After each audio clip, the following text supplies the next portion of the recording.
Alors, comme vous le constatez derrière moi, vous avez ici des mannequins qui sont là, à savoir un torse composé de tous les organes, à savoir 40 pièces, d'accord, au sein du mannequin. Donc, dans les cours pratiques ici, nous faisons venir les apprenants pour voir ces mannequins, d'accord, à savoir connaître voilà le crâne, voilà le cerveau qui se trouve à l'intérieur et quelles sont les différentes composantes du cerveau. Et voilà le tronc qui est là avec bien sûr les côtes, les intestins, l'estomac, le pancréas et ainsi de suite. Et il faut comprendre que ces mannequins aussi sont démontables. Donc on a la possibilité de les démonter en fonction du cours d'anatomie qui a été dispensé à l'apprenant en classe et que la disposition des différents organes, l'apprenant aura aussi la possibilité de remonter tous ces organes tels qu'ils sont constitués. Et si vous regardez là aussi, nous avons des bras d'injection, parce qu'il faut comprendre que dans le paramédical, c'est que l'agent de santé exécute les ordres donnés par le médecin.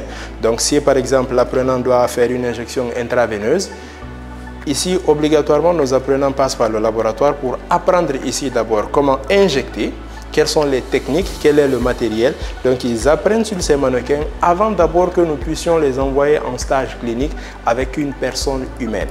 Donc tout ça c'est pour éviter des accidents de travail dans les différentes structures sanitaires. Donc nous les apprenons ici à faire les injections intraveineuses et tout ce qui s'ensuit avant de les envoyer d'abord dans les différentes structures sanitaires.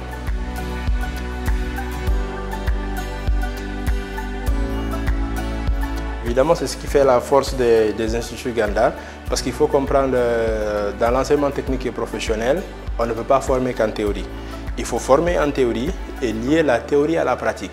Maintenant, si vous n'avez pas de mannequin pour exercer les apprenants à ce qu'ils maîtrisent les différentes techniques, je pense que ça serait vraiment compliqué d'envoyer ces apprenants-là en structure sanitaire pour qu'ils puissent s'exercer sur les êtres humains là-bas. Donc c'est ce qui fait que nous, ici, dès la première année, c'est obligatoire que les apprenants passent dans le laboratoire de compétences.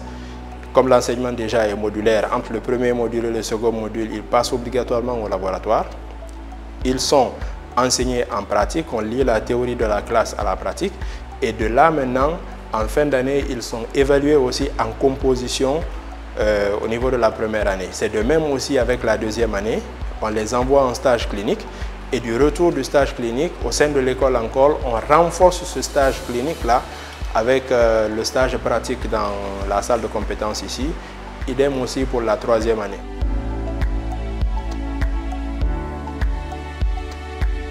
La théorie est toujours liée à la pratique, donc c'est pour faire un appel aux jeunes, à la jeune génération, et leur faire comprendre que l'université n'est pas forcément le meilleur moyen pour réussir dans la vie, mais il faut forcément aussi passer par l'enseignement technique pour apprendre un métier afin de subvenir aux différents besoins de la population et surtout en matière de santé parce que nous avons un besoin criard en matière d'agents de santé.